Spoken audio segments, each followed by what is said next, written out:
Thank you for joining Wars of the Rosies. As we continue with Part 3, the Alchemical Schools in Europe of the Orders of the Great Work by Manly P. Hall. The Alchemical Schools in Europe.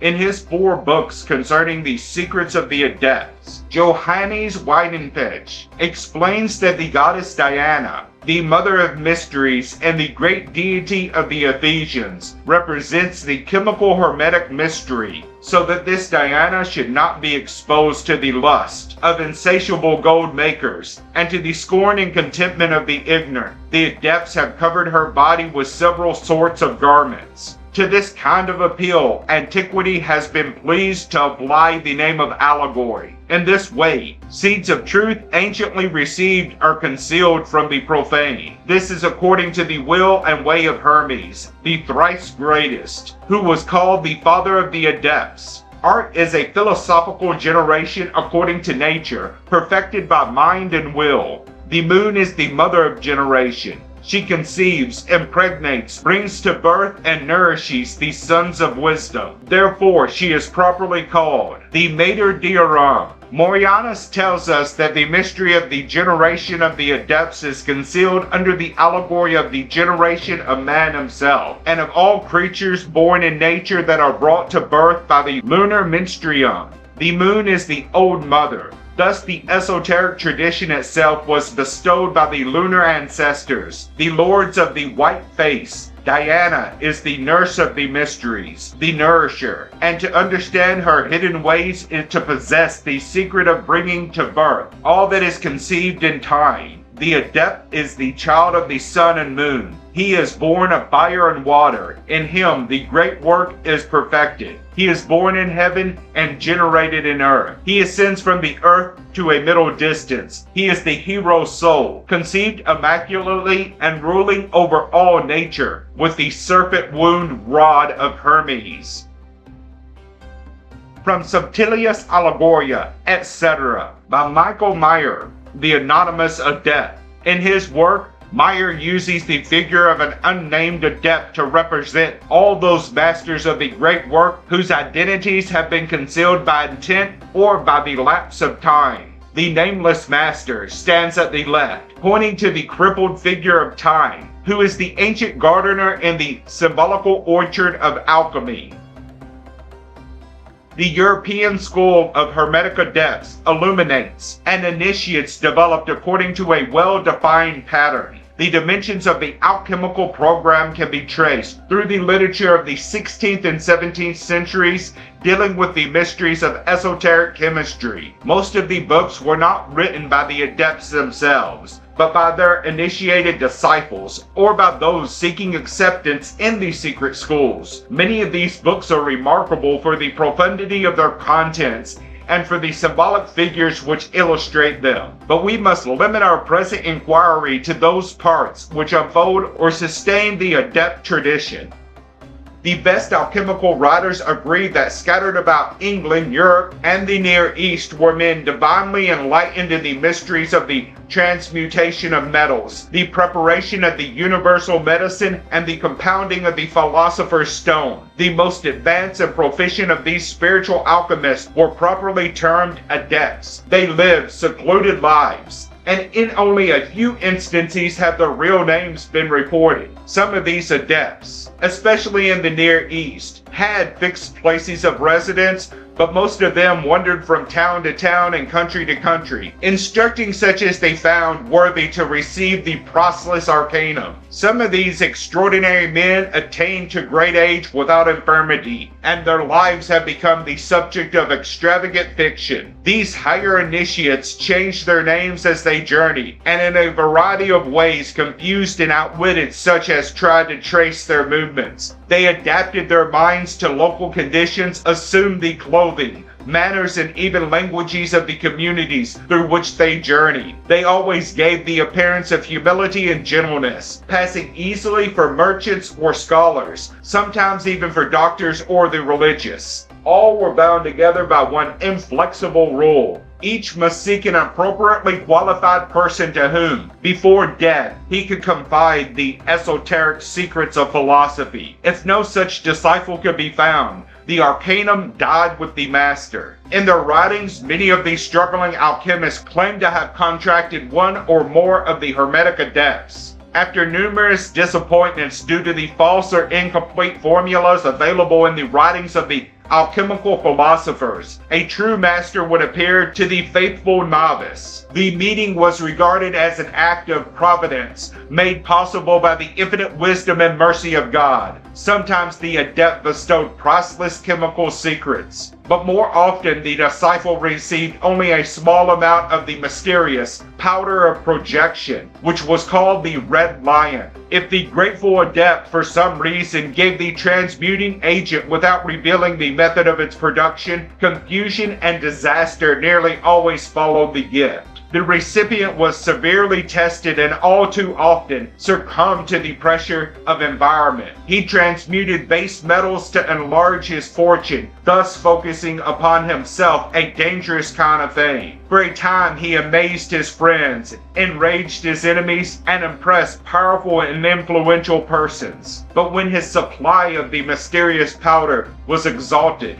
he had no way of replenishing this precious substance. Disgrace, imprisonment, and death were likely to be the lot of the pretender, lacking the power or skill to discover the formula of the red lion. The alchemist was driven to charlatanism and pretension to maintain his physical dignities and estates. Avaricious gold makers used every means conceivable to discover the secrets of the adepts. Wholesale bribery was resorted to, and those who avidly knew no bounds even married the widows of suspected adepts in the hopes of thus securing the secret. The mysterious adept usually appeared without warning to some struggling chemist whose sincerity seemed admirable. No charge was ever made for the instructions, but the recipient was obliged by oath to preserve his new knowledge from the profane, even at the cost of his own life. Some of the chemists were privileged to secure assistance early in their work. Others, like Bernard Trevisan, 1406 through 1490, struggled with false formulas for 50 or 60 years before the true secrets were communicated to them. At one time, it was fashionable for alchemists to advertise their requirements, usually in the form of short tracts, which were circulated in hope that they would reach the eye of a Hermetic initiate. These tracts told in vague language the progress that the chemist had made and indicated the nature of the present difficulty. Such tracts usually had little merit in themselves, but are interesting mementos of the prevailing temper. Take the case of Thomas Charnock, who was born in 1524. This man had no formal education, but had trained himself in astronomy and philosophy. One day while Charnock was visiting an inn, he met a small boy leading a blind old man. Recognizing from the Ancient One's conversations that he had some knowledge of chemistry, Charnock waited until the other guest had retired and then begged the old man to instruct him. The adept, for such he was, replied that he could not, as his teachings were reserved for a certain Thomas Charnock, for whom he was then searching. After Charnock had revealed his identity, the old man bound him with a promise that he would never use the secret of gold for personal gain or advancement, but should communicate it before his death to a prepared disciple. The two men then retired to a nearby vacant field where no one could approach unseen, and conversed together for 9 days. Such incidents are frequent in the alchemical tradition. If means and facilities permitted, alchemists traveled extensively in search of the elusive adepts, as legends spread indicating the abodes of reputed masters. Many an enthusiast wasted his worldly goods pursuing shadows. At that time, the Near East abounded in chemists and savants of obscure sciences. Several famous alchemists, including Paracelsus, claim to have received the final secrets of the great work in Constantinople or Arabia. From a copy of the last page of the Backstorm Rosicrucian diploma, Dr. Backstorm signed the article of the Society, and it is certified by the Comte du Chazelle. FRC. Most of the Hermetic Adepts carried credentials by which they could identify themselves when need arose. These were exhibited only to such as were qualified to demand proof. Sometimes the Adept bestowed some formal documentation upon his selected disciple as evidence of initiation. It is certain that such documents are seldom, if ever, found on the bodies of the Adepts or among the possessions of their disciples. Evidently, these diplomas were held in the highest esteem and were destroyed before they could fall into the hands of the profane. An example of these diplomas will indicate the obscurity which invariably surrounds documents of this kind. Dr. Sigismund Beckstorm, a distinguished student of alchemy, was initiated into a society of Rosicrucians on the island of Mauritius, September 12, 1794, by a mysterious adept who used the name Comte du Chazelle. Beckstorm received a certificate signed by du Chazelle, but the original documents, if it has survived, cannot be found. Copies were made, however, and two are mentioned by A.E. Waite in his Brotherhood of the Rosy Cross. Frederick Hockley, a dilettante in matters esoteric who gathered many curious fragments, left a version of this certificate among his papers. The source of his manuscript is unknown. A magazine, the Rosicrucian and Masonic Record for October 1876, reprinted Hockley's copy, but has very little to say about the source of the certificate. It is doubtful if the full facts will ever be known. It is difficult to divide genuine credentials from the spurious sheepskins which were issued in huge quantities by impostors and charlatans. These elaborate but worthless vellums were manufactured as need arose, and were ornamented with a conglomeration of emblems, characters, symbols, high-flowing phrases, and fraudulent signatures of miscellaneous grandmasters, hierophants, imperators, and the like. Certificates are worthless unless the circumstances under which they are granted, or the persons given or receiving them, are known to have possessed authority and integrity. In a rare and curious manuscript, written about the year 1800, entitled thus, the anonymous author compiled a list of the true Hermetic sages, and each name is accompanied by a term designating the honors to which the master had attained. As far as we have been able to learn, this roster is unique and merits careful consideration. Those who are devoted to the esoteric sciences are properly called sages, meaning eminent in wisdom. The ladder of sages is a symbol of the degrees of initiation from that of the novice to that of the adept. Our unknown writer thus defines the terms which he applies to the three higher rungs of the Hermetic ladder. I call an adept the man who has made the great work because he knows and he has seen. The illumined one knows and has seen the marvels of the light, but it has not been necessary for him to do the great work. The initiate has not done the great work, but knows the secret of it. He has not seen the light, but he knows the secret of it. And he can very aptly, or justly, talk of both the light and the great work. There are many false initiates who impose themselves upon the credulity of amateurs. The true sages are in small number. There are more initiates than truly illuminated ones. As to the adepts, they are very rare. The adepts listed include Moses, Solomon, Hermes, Democritus, Albertus Magnus, Raymond Lully, George Ripley, Nicholas Flamel, and Alexander Sethon. In the list of the illuminates are such names as St. John the Apostle, Plotinus, Henry Conrad, Jacob Bema, and John Dalston. Kahan Roth reached the 6th degree of the Hermetic school, but did not accomplish adeptship. Among the initiates are Homer, Hesiod, Apuleius, Virgil, Thomas Aquinas, Roger Bacon, Michael Mayer, Robert Flood, and John Dee. The title of Spiritualist is used to distinguish those masters of philosophical alchemy whose researches were dedicated to chemical medicine, such as Paracelsus, Isaac of Holland, Basil Valentine, and the two brothers Bond.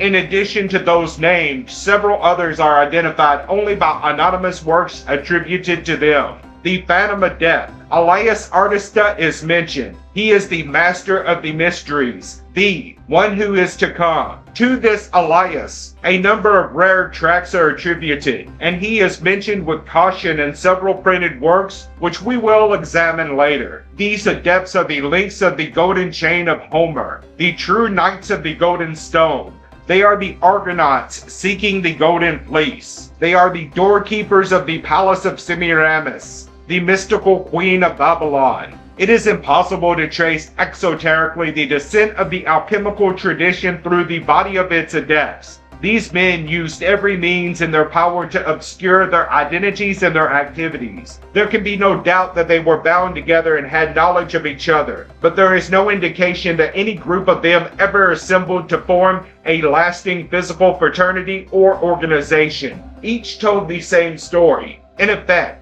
that these secrets had descended to them through a long line of initiates from the remote past. Their method of operation was dictated by the times in which they lived, and the changing temper of European civilization played an important part in the dying out of the alchemical tradition.